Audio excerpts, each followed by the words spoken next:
Ako po si Janicel, ang DTAP operator ng Transferit Lucena.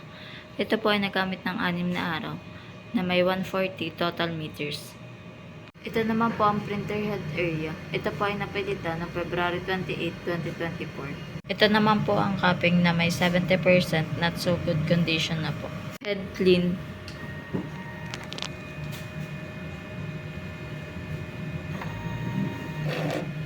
Punasan ng wiper after head clean. Nozzle test.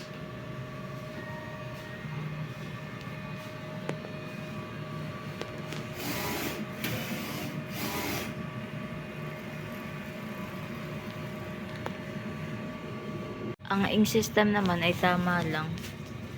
Ang waste tank ay nalinis kanina. ABR at ground wire. Nandito naman po ang stocks namin ng used. Unused.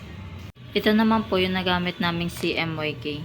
Isang black, 3 white, 2 film, 4 na powder.